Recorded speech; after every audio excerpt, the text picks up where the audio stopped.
아니하며 죄인들의 길에 서지 아니하며 오만한 자들의 자리에 앉지 아니하고 오직 여호와의 율법을 즐거워하여 그의 율법을 주야로 묵상하는도다. 그는 시냇가에 심은 나무가 저를 따라 열매를 맺으며 그 잎사귀가 마르지 아니함 같으니 그가 하는 모든 일이 다 형통하리로다. 아멘. 거룩하시고 자비로우신 아버지 하나님, 2021년 새 첫 주일을 이 시간 맞이하여서 저희에게 허락하여 주신 아름답고 귀한 믿음과 주의 전을 사랑하며 함께 말씀을 사모하며 또한 모이게 힘쓰는 발걸음을 통하여서 이 귀한 자리로 나올 수 있도록 인도해 주심을 감사드립니다. 올해 첫 주일 특별히 아버지 하나님, 그동안 저희가 경험하지 못한 그리고 저희가 생각지도 못한 일들 가운데에 이제는 교회에서 각 가정에서 삶의 터전 속에서 예수님의 이름으로 하나님을 향한 귀한 아름다운 제단을 쌓습니다. 오 주여, 주의 이름으로 모이는 그곳 위에 동일한 은혜로 함께하여 주시어서 말씀 속에서 기도 속에서 찬양 속에서 하늘의 놀라운 신령한 은혜의 충만한 시간들만 되어지게 하옵소서. 예수님의 이름으로 간절히 기원하옵나이다. 아멘.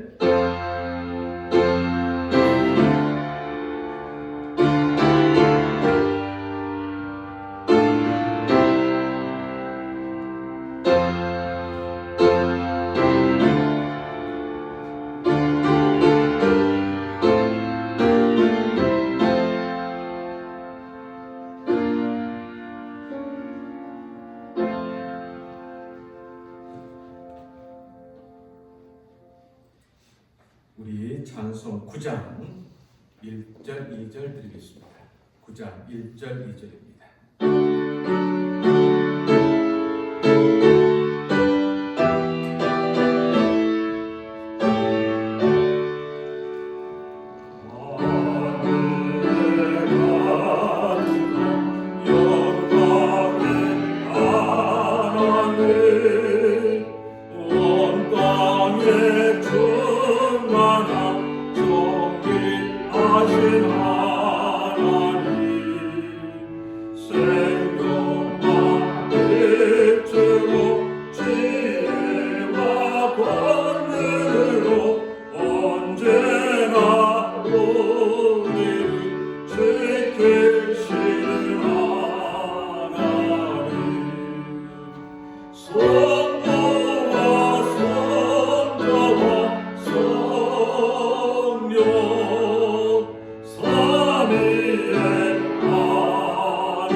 나는 전능하신 아버지 하나님 천지의 창조주를 믿습니다. 나는 그의 유일하신 아들 우리 주 예수 그리스도를 믿습니다. 그는 성령으로 잉태되어 동정녀 마리아에게서 나시고 본디오 빌라도에게 고난을 받아 십자가에 못 박혀 죽으시고 장사된 지 사흘 만에 죽은 자 가운데서 다시 살아나셨으며 하늘에 오르시어 전능하신 아버지 하나님 우편에 앉아 계시다가 거기로부터 살아있는 자와 죽은 자를 심판하러 오십니다. 나는 성령을 믿으며 거룩한 공교회와 성도의 교제와 죄를 용서받는 것과 몸의 부활과 영생을 믿습니다. 아멘. 성시교독은 제73번 이사야 65장의 말씀입니다. 보라, 내가 새 하늘과 새 땅을 창조하나니 너희는 내가 창조하는 것으로 말미암아 보라, 내가 예루살렘을 즐거운 성으로 창조하며 그 백성을 기쁨으로 삼고 우는 소리와 부르짖는 소리가 그 가운데에서 다시는 들리지 아니할 것이며 사자가 소처럼 집을 먹을 것이며 뱀은 흙을 양식으로 삼을 것이니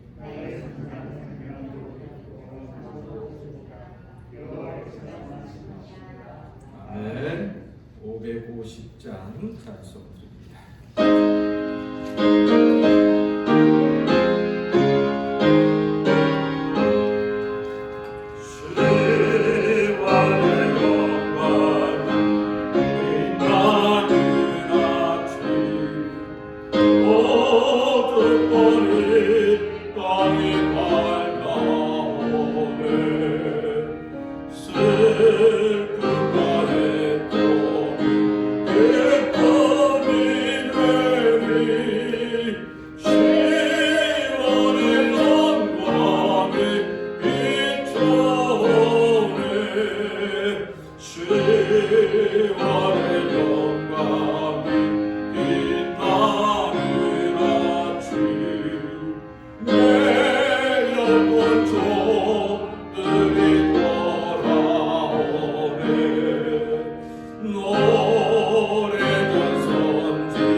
기도하시겠습니다. 알파요 오메가가 되시고 처음이고 마지막이 되신 아버지 하나님, 새 주날 주님 앞에 예배드리게 되면 감사를 드립니다. 아버지 하나님, 우리 인간들의 죄로 말미암아 이 세상의 죄악 속에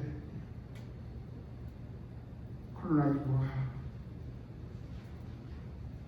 퍼져 있고 퍼져 헤아리지 못하고 있음을 우리는 두려움 속에 살아가고 있습니다. 아버지께 주신 저희들의 마음을 받아들여 주시고 인도하여 주시어서 너희 반석이시여 너희 구속자신 여호와여, 내 입의 말과 내 마음의 묵상이 우리 모두가 주 여호와 앞에 되기를 원하옵나이다. 아버지께 주신 은혜 속에서 우리의 삶을, 우리의 모든 것을 주께 드리고자 원하옵나니 주님 받으시고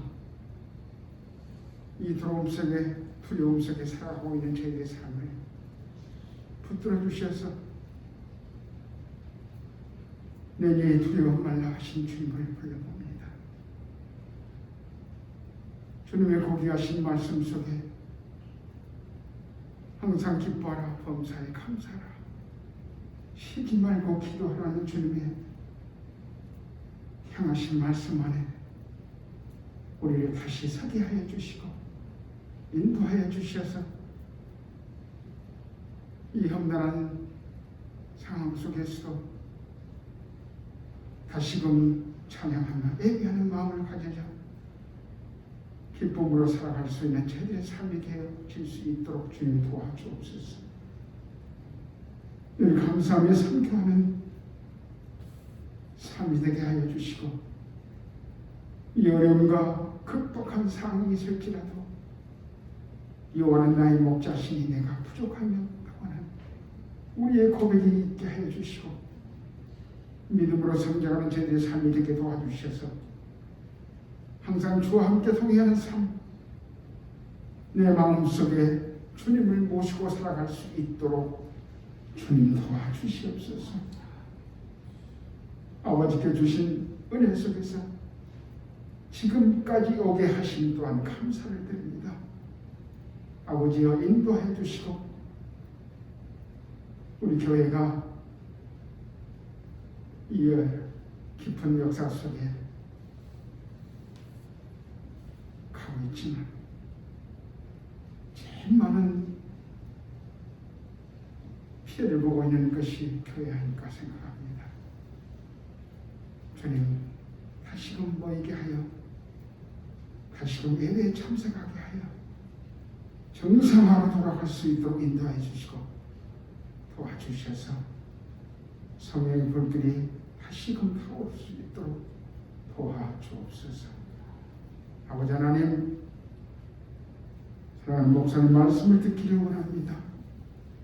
이 시간에 그 말씀으로 채워지게 하여 주시고 말씀으로 새롭게 하여 주시고 믿음으로 주 앞에 있게 하여 주셔서 기쁨으로 살아갈 수 있는 저희들의 삶이 되게 도와주옵소서.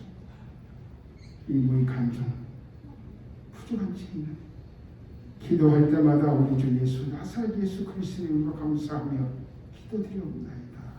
아멘.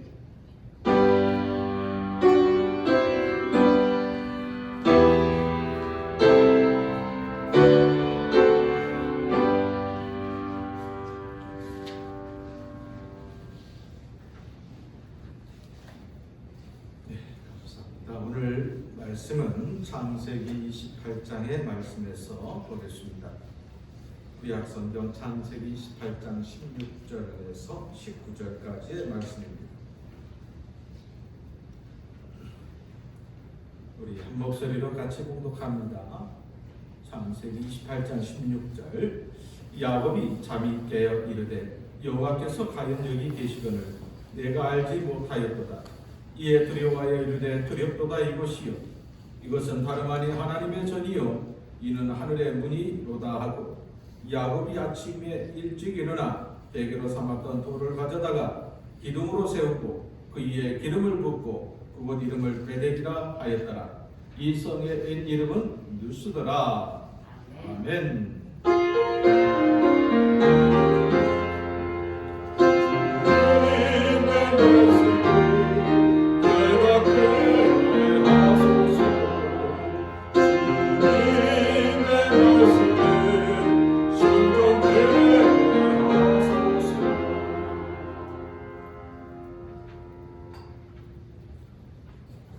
그곳 이름을 베델이라 하였더라. 이 성의 이름은 누스더라. 이곳에 임하신 하나님의 아름다운 은혜의 역사가 오늘 이곳에 그리고 가정에서 삶의 터전 속에서 주의 이름으로 예배를 드리는 그 아름다운 자리 위에 동일한 은혜로 함께 하시기를 주의 이름으로 간절히 축원합니다. 코로나로 시작한 이 대재앙은 코로나로 1년을 마치게 하였고 또 우리로 하여금 또 코로나로 새 년을 시작하게 하였습니다. 아직도 해결되기는커녕 많은 나라들이 심한 고통을 당하고 있는 것이 오늘의 현실입니다. 어쩌면 어느 한 나라에서는 25초에 한 명씩 코로나로 죽어간다고 하죠. 세계에서 가장 가학, 그리고 경제, 군사 가장 부강한 나라라고 하는 미국이라는 나라의 현실인 것 같습니다. 25초에 한 명씩 말이죠.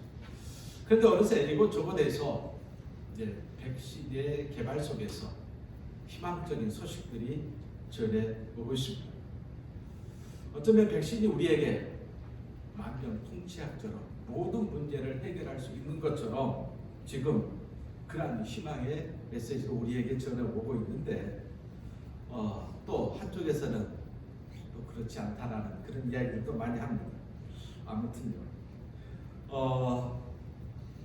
이러한 희망 그리고 또 한쪽에서는 두려움, 이것이 지금 새해를 맞이하는 우리의 출발점인 것 같습니다.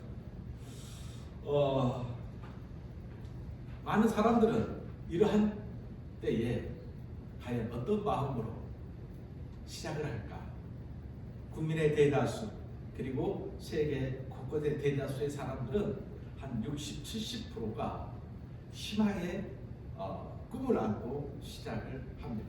그 나머지 3, 40%는 이 두려움 속에서 과연 우리가 1년을 잘 버틸 수 있을까? 라는 그러한 대답을 했다고 합니다. 오늘 우리는 새해, 새 희망, 새 꿈. 그렇습니다. 듣기만 해도 얼마나 마음이 설렙니까? 올해 2021년 교회 표를 이렇게 준비를 하면서 지금까지 제 목회의 표는 언제나 적어있어요. 화목하고 생동하며 성장하는 교회. 근데 여기다가 이제 구체화 시켜야 될 필요가 있을 것 같습니다. 올해 그래서 표를 제가 여러분 주보의 표지에 이렇게 제가 적어 놨습니다. 온전한 회복을 향하여 새 일을 행하소서. 지난 설교 때 말씀드린 이사야 43장을 통하여서 주신 하나님의 은혜의 메시지 아니겠습니까? 분명한 것은 우리 하나님은 전능하신 하나님이십니다. 창조의 하나님이시요 역사의 하나님이시요 우리의 삶의 심판의 하나님이십니다. 그분이 우리의 아버지가 되셔서 우리를 자녀 삼아 주셨고, 또한 그분께서 우리에게 친히 언약의 말씀을 통해서 약속의 성취를 약속해 주셨습니다.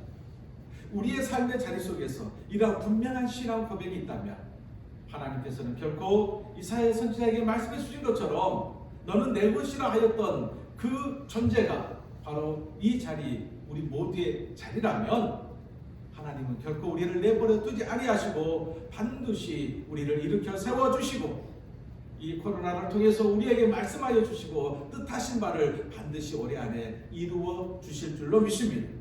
그 일이 바로 새 일 아니겠습니까? 새 일.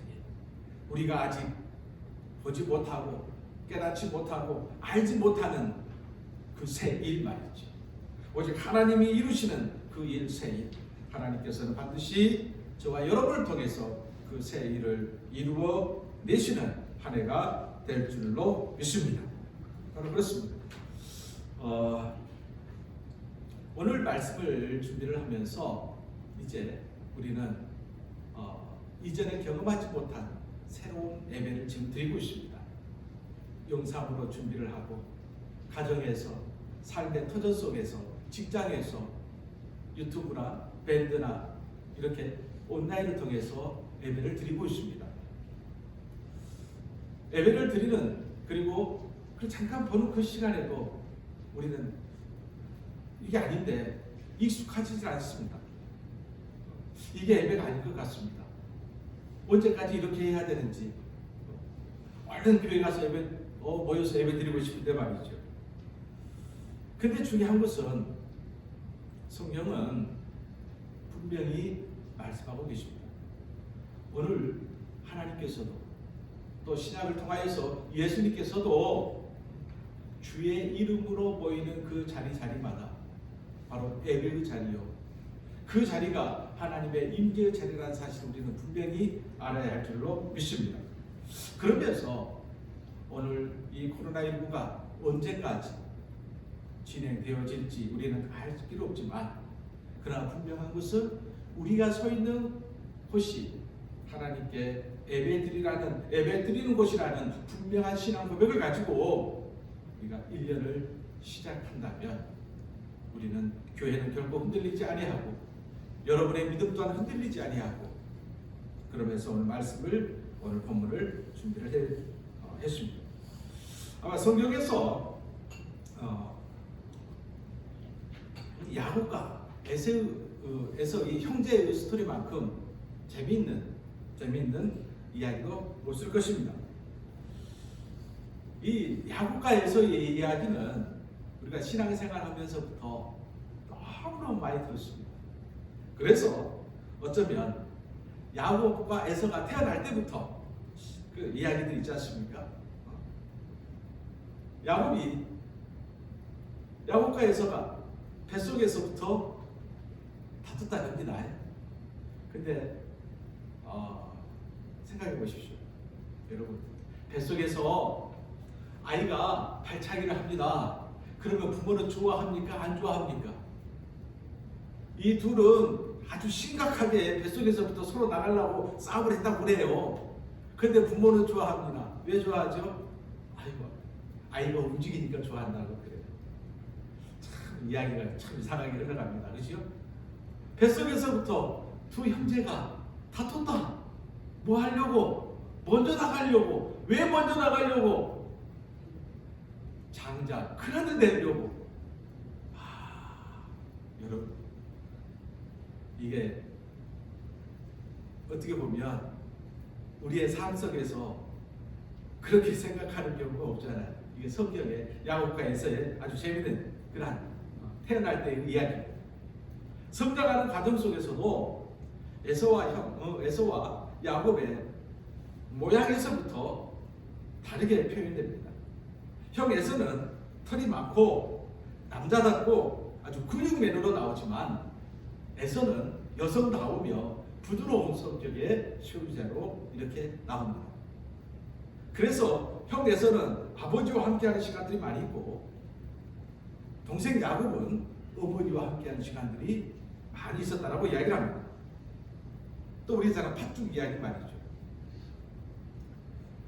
아무튼 팥죽을 끓이고 있었어요. 어떻게 야곱이 팥죽을 끓일 수 있었을까? 여러분, 우리가 생각하는 팥죽은 애들이 흉내낼 수 있습니까? 없습니까? 흉내낼 수가 없습니다. 굉장히 어려운 게 팥죽입니다. 이게 많이 팥죽이지. 아무튼 팥죽을 끓이고 있었어요. 사냥을 하고 돌아오는 이 에서는 배가 고팠습니다. 그래서 동생에게, 야 동생, 나 팥죽 하나만 줘. 나 너무 배고파. 근데 동생의 이야기는 또 우리가 상상할 수 없는 이야기입니다. 형, 내가 팥죽 한 그릇 줄 테니까 뭐를 나한테 팔어? 장작불을 나한테 팔어. 그런단 말이에요. 이게 애들이 할 수 있는 이야기인가요? 아니잖아요. 애들이 할 수 있는 이야기가 아니죠. 아무튼 사실 보통 형제의 관계 속에서 나눌 수 없는 이야기들을 우리는 접하게 됩니다. 그런데 놀라운 사건이 하나 발생하죠. 이 축복권의 사건 말이죠. 축복권의 사건. 어쩌면 나이가 들어서 아버지 이삭에게 이제 아마 하나님이 부르실 날을 아마 짐작을 했는가 봅니다. 그래서 자기가 사랑하는 아들 에서에게 어떻게 보면 장자에게 주어지는 그러한 축복을 해주시기 위해서 이게 부르지. 그걸 눈치챈 어머니가 그 자리에 누구를 세워서 바로 동생 야곱을 세워서. 근데 그 가정도 참 재밌게 표현됩니다. 털을 많게 해서 아버지가 눈이 어두우니까 그거를 속이는 그런 가정들 말이죠. 곰곰이 생각해 봅니다. 과연 이런 일들이 있을 수 있을까? 이런 일이 있을 수 있을까? 그런데 우리가 분명하게 이것이 사실인지 아니면 만들어낸 이야기인지 이 이야기 속에서 하고 싶어하는 가장 핵심적인 게 무언가라는 거예요. 두 형제가 뱃속에서부터 아웅다웅했던 거, 그렇죠? 그리고 자라나는 가정 속에서 그리고 팥죽 한 그릇의 사건, 축복권의 사건, 이 모든 것, 이 사건 하나하나에 가장 핵심적인 것이 있었어요. 그것이 뭐냐면 하나님과의 관계라는 것이죠. 하나님과의 관계. 아브라함과 이삭, 하나님, 아브라함의 하나님, 이삭의 하나님, 그 다음에 에서의 하나님이 될 것이냐, 야곱의 하나님이 될 것이냐. 중요한 것은 이 축복권을 통해서 성경은 이제 야곱이 형을 피해서 도망가지 않습니다. 이 사건 이후에 성경에서는 에서에 대해서는 이제 거의 다루지 않습니다. 그 다음부터는 누굴 다루죠? 이제 야곱의 인생 여정을 집중적으로 조명하기 시작합니다. 어쩌면 야곱의 하나님, 그 하나님께서 어쩌면 야곱이라는 인생을 통해서 인생을 살아가는데 가장 중요한 게 무엇인가? 핵심을 지금 우리에게 보여주고자 하는 것 아니겠습니까? 자, 신약의 히브리서 기자는 히브리서 말씀을 통해서 우리에게 이렇게 이야기합니다. 여러분은 에서처럼 하나님을 생각하지 않는 사람이 되지 않도록 하십시오. 에서는 맏아들로서 아버지의 모든 것을 다 받을 수 있었지만 한 그릇에 먹을 것을 위하여 맏아들의 특권을 팔아버렸습니다. 여러분도 알다시피 에서는 그의 아버지의 축복을 받기 위해 울면서 부탁했지만 거절당하였고 뒤늦게 자신의 행동이 경솔하였다는 것을 알았지만 이미 엎드려진 물이었습니다. 히브리 기자가 말하고 싶은 것이 뭐겠습니까? 바로 하나님과의 관계죠. 하나님과의 관계죠. 그렇죠? 자, 성경은 이렇게 에서와 야곱을 통해서 우리에게 이야기를 합니다. 또 하나가 창세기 앞장에 보면 25장 23절 말씀에 보면 이렇게 되어 있습니다. 하나님께서 리브가에게 말씀하셨고 25장 23절 말씀에 보면 이렇게 되어 있어요. 여호와께서 그에게 이르시되 두 국민이 내 태중에 있구나. 두 민족이 네 복중에서부터 나누리라. 이 족속이 저 족속보다 강하겠고 큰 자가 어린 자를 섬기리라. 자, 아직 태어나지도 않는 두 아이에 대해서 하나님께서 이미 리브가에게 네 뱃속에는 두 형제가 있을 것이고 두 형제는 두 민족을 이룰 것이고 하나가 큰 자가 되고 하나는 작은 자가 되어서 섬긴다는 이야기를 미리 하시는 겁니다. 구약성경 맨 마지막 이렇게 말라기서에 보면 이렇게 되어 있습니다. 1장에 에서는 야곱의 형제가 아니냐. 나는 야곱을 사랑했으나 에서를 미워했다. 내가 에서의 산악지낙을 폐허로 만들고 그의 땅을 광야의 여우들에게 넘겨주겠다. 자, 하나님께서 에서와 야곱이 태어나기 전부터 야곱을 사랑하고 에서를 미워했다. 생각해 보십시오. 에서가 하면 하나님께 미움받을 만한 일을 했는가라는 거예요. 태어나기 전에 어미 뱃속에서 태어나기 전에 하나님께 미움받을 짓을 했는가? 아니잖아요. 근데 이게 하나님께서는 에서와 야곱의 운명을 미리 이야기하고 계십니다. 과연 이 말씀, 이 스토리는 신약의 사도 바울은 분명히 이렇게 해석합니다.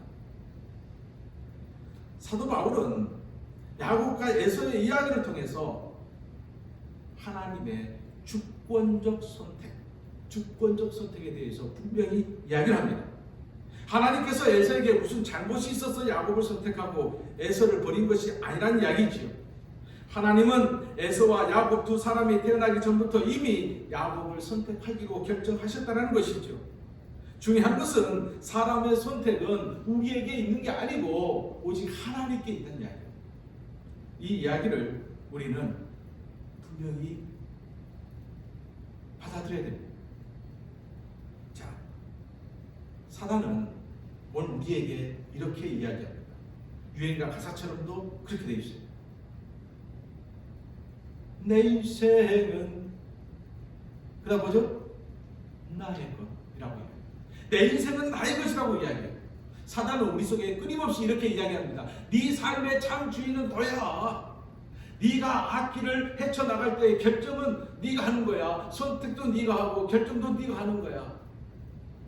네가 지금 열심히 돈을 벌고 열심히 일하는 것은 너를 위해서 하는 것 아니겠느냐라고 이야기를 합니다.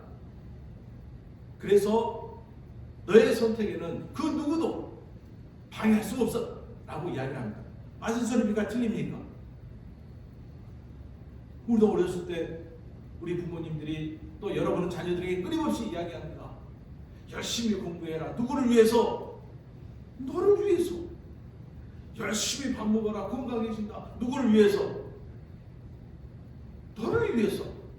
그죠? 저도 끊임없이 잔소리를 합니다. 여러분도 끊임없이 잔소리를 하죠. 그런데 성경은 그렇게 이야기하는 거 아니란 말이에요. 성경은 내 인생의 주인은 네가 아니고 네 인생에 판단하고 네 인생에 결정하는 결정권은 네게 있는 게 아니고 누구에게 있다고요? 네 인생의 참 주인은 하나님이라는 거예요. 네가 생각하고 네가 판단하고 네가 결정할 때는 네가 원하는 대로 하는 것이 아니라 하나님이 원하는 대로 해야 한다는 거예요. 예. 그것이 바로 하나님의 주권적 선택에 대한 순종의 고백이라는 거 아니겠습니까?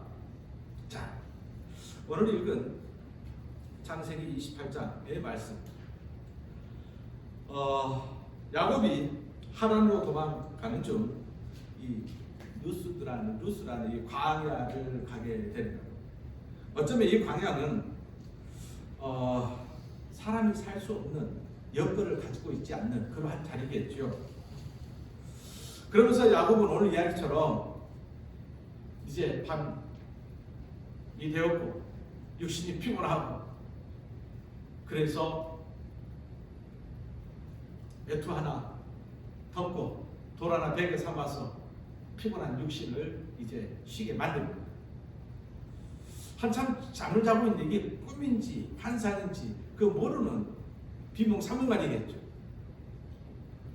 주의 천사들이 사단에 오르락 내리락 하는 광경들을 보게 됩니다. 그런데 그 전에 그런 생각을 해봅니다. 지금 야곱에게는 사실은 손에 쥔 게 아무것도 없습니다. 어머니의 그 사랑, 그리고 따뜻하고 그리고 모든 것이 갖추어진 그러한 집, 그렇죠?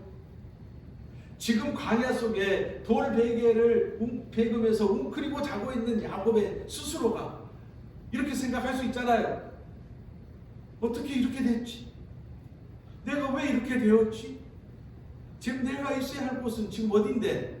어머니의 품속이고 또한 따뜻한 우리 집에 가정인데 그 집인데, 그죠? 근데 내가 어쩌다가 이렇게 이곳에서 웅크리고 잠을 잘 수밖에 없는, 그리고 내가 지금 예산준집에 간다 할지라도 환영 받을 수 있을지 받을 수 없을지 이런 불투명한 현실 앞에 그는 아마 후회했을지도 모르겠습니다. 후회했을지도 모르겠습니다. 그죠? 지금 야곱은 하루아침에 도망자가 되어 있습니다.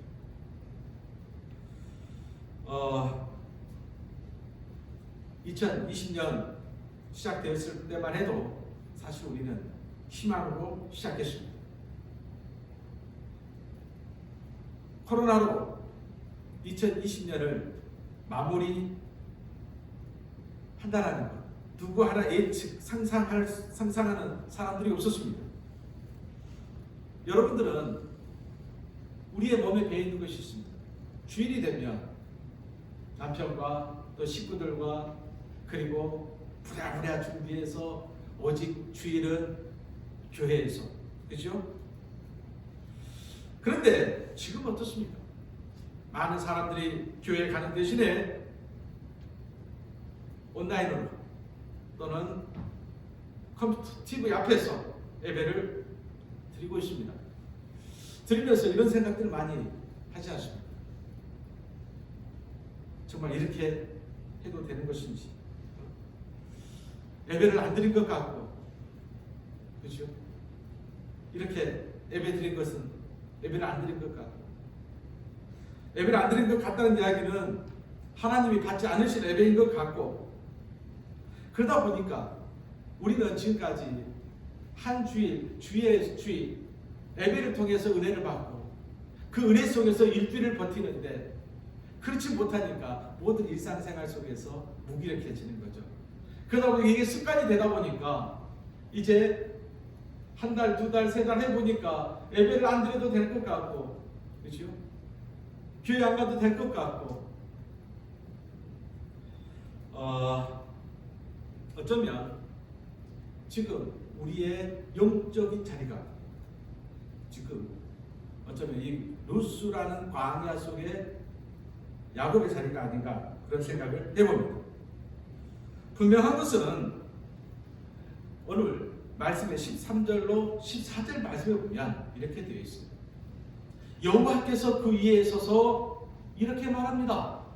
뭐라고 이야기를 하냐면, 나는 여호와니 너의 조부 할아버지 아브라함, 그죠? 너의 아버지의 하나님, 내가 너와 내 자손에게 네가 지금 자고 있는 땅을 줄 것이라고 이야기를 합니다. 내 자손을 티끌처럼 동서남북으로 풍성케 하리라고 말씀하고 있습니다. 그러면서 내가 너에게 약속한 것을 다 이루어 주기까지 너를 떠나지 않을 것이라고 말씀하고 있습니다. 야곱은 벌떡 일어납니다. 그런데 주위를 둘러보니까 자기 정하고 잠 깨어난 후하고 변한 게 있어요, 없어요? 변한 게 전혀 없어요. 황량한 벌판에다가 돌 무더기에다가 차디찬 공기에 변한 게 하나도 없어요. 그런데 마음속에, 꿈속에서 보았던 환상, 들려주었던 그 하나님의 음성이 생생하게 들려오기 시작합니다. 네가 자고 있는 그 땅을 내가 너에게 줄 것이고 너의 자손으로 동서남북으로 풍성케 할 것이고, 내가 이 약속을 이루기까지 내가 결코 너를 떠나지 아니하리라. 그렇죠?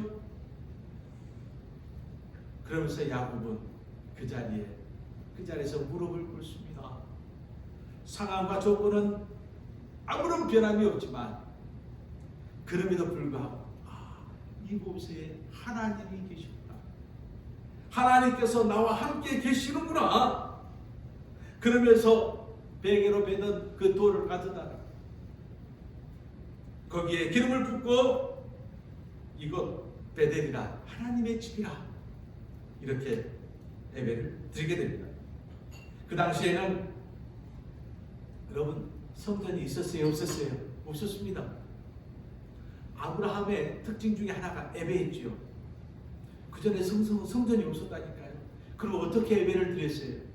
아브라함은 가는 곳곳마다 예배를 드렸다고 그랬어요. 그렇죠? 가는 곳마다 예배를 드렸다고 그랬어요. 어쩌면 성전은 없었지만 온 세상이 하나님을 섬기는 그런 제단이라고 생각한 거 아니겠습니까? 꿈에서 깬 야곱, 여기에도 하나님이 계셨는데 내가 그거를 몰랐구나 라는 거 아니겠습니까?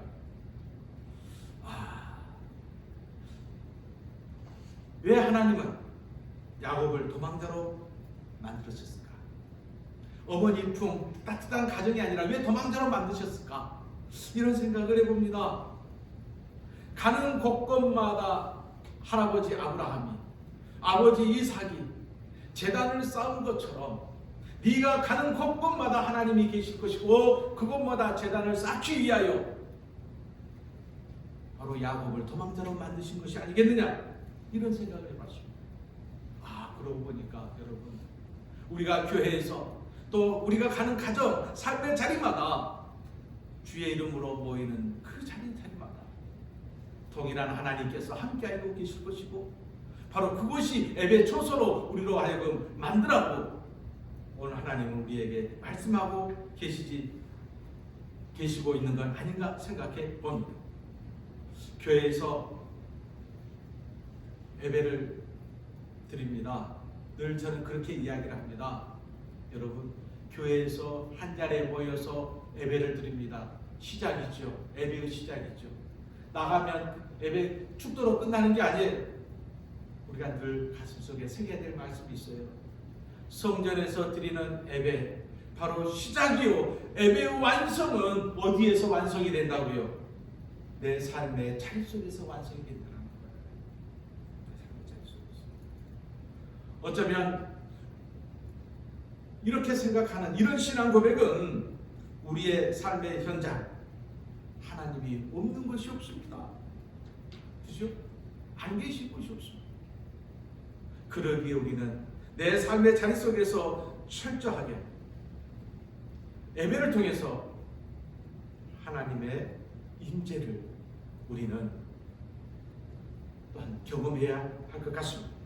예수님께서 요한복음 2장 19절에 그렇게 이야기합니다. 이 성전을 허물라 내가 며칠 만에 3일 만에 다시 세울 것이라고 이야기합니다. 그 말이 뭐겠습니까? 눈에 보이는 성전, 많은 사람들이 그렇게 이야기합니다. 이 예루살렘 성전을 짓기 위해서 우리가 46년이나 시간을 들였는데 무슨 재주로 3일 만에 짓겠냐고 비웃잖아요. 요한복음 말씀을 통해서 예수님께서 바로 무슨 말씀을 하십니까? 바로 그분 성전은 자신의 몸을 가리키는 것이라고 이야기하지 않습니까? 바로 그렇습니다. 어쩌면 예수님께서 눈에 보이는 성전이 아니라 예수님의 몸이 성전이 되는 그런 시간이 다가오는 것을 우리에게 말씀하고 계시는 것 아니겠습니까? 부활하신 예수님께서 분명하게 요한복음 4장 속에서도 그렇게 이야기합니다. 예배하는 사람들이 예루살렘이 아닌 신령과 진정의 마음으로 예배하는 때가 오고 있느니 바로 지금 그때다. 가정에서 삶의 자리 속에서 예수님의 이름으로 모이는 그 자리가 신성한 예배의 자리이고 하나님의 임재의 자리라는 사실을 우리는 분명히 알아야 합니다. 교회에서 드리는 예배도 소중하고 귀중합니다. 또한 이제는 이 코로나를 통해서 우리의 가정에서 삶의 터전 속에서 예배 드리는 것이 얼마나 중요한가를 귀중한가를 다시 한번 우리로 하여금 깨닫게 해주는 거 있는 거 아니겠습니까? 바로 그렇습니다. 1년 전만 해도 우리가 생각지도 못한 일들 지금은 현실이 되었습니다. 어쩌면 이 코로나19가 우리의 삶의 스타일을 완전히 바꿔 놓는 그런 과정 가운데 있는 것 같습니다.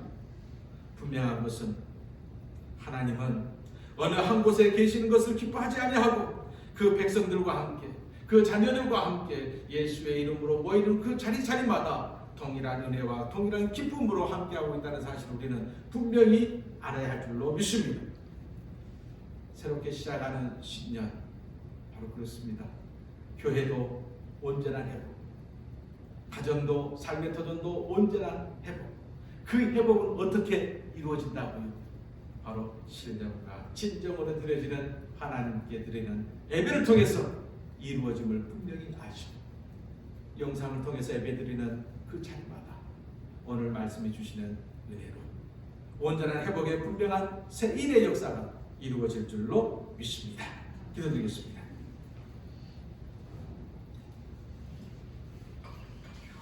생명의 주가 되신 여호와 하나님, 오늘 우리의 삶의 자리 위에 신령과 진정으로 드려지는 하나님께 드려지는 예배가 얼마나 귀중하고 소중한가를 다시 한번 깨닫습니다.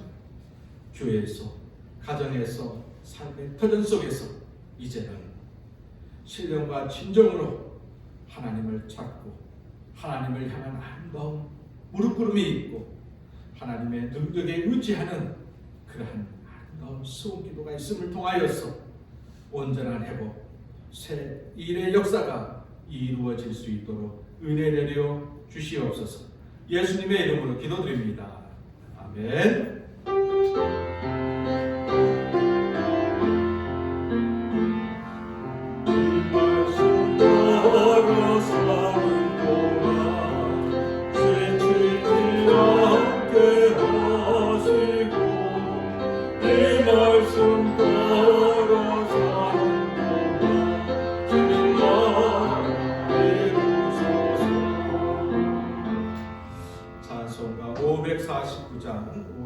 49장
사랑과 은혜가 풍성하신 아버지 하나님, 복된 성인을 통하여서 심히 어렵고 힘든 여건 속에서 저희에게 귀하고 아름다운 믿음을 주셔서 또한 주의 성전에서 가정에서 삶의 터전 속에서 주의 이름으로 제단 쌓게 하여 주심 감사드립니다.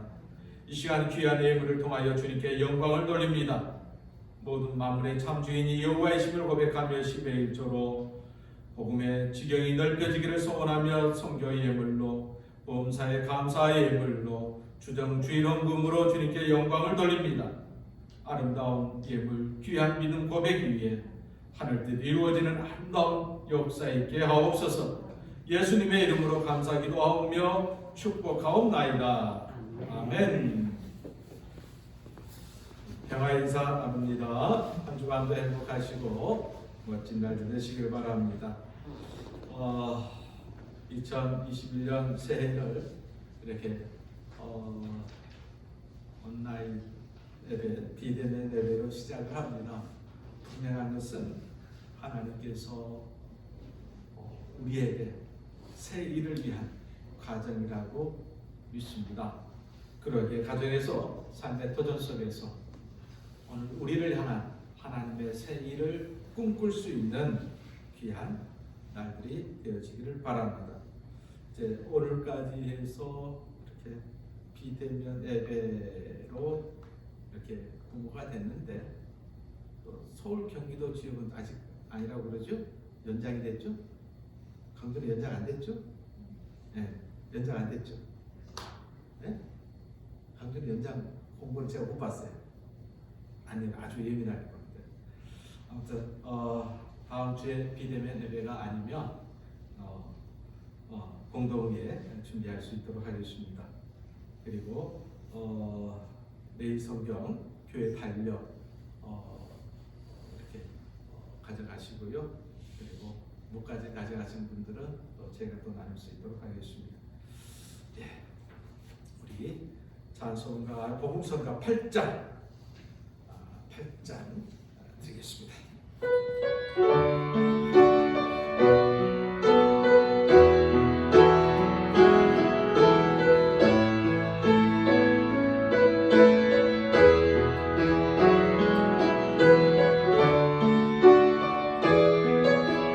주님이 주신 땅으로 주님이 주신 땅으로 한 걸음씩 나아가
주께서 말씀하신 이제 내가 주님의 이름으로 그 땅을 취하리니. 이제는 우리를 죄에서 구원하여 주신 예수 그리스도의 은혜와 우리 하나님의 크신 사랑하심과 성령님의 감화 감동 역사하시고 함께하여 주시니 루스를 통하여 베데레를 통하여서 함께하신 아버지 하나님, 주의 성전을 통하여 가정과 삶의 터전 속에서 주의 이름이 모이는 곳곳에 동일한 은혜로 동일한 함께하여 주심으로 함께하심을 믿고 주의 백성, 주의 자녀로 힘있게 새날을 열어나가기를 소원하며 기도하는 주의 백성들 위에와 저들의 가정과 생업과 많은 자녀손들 위해 이제로 영원히 함께하여 주시옵기를 예수님의 이름으로 간절히 축원하옵나이다. 아멘.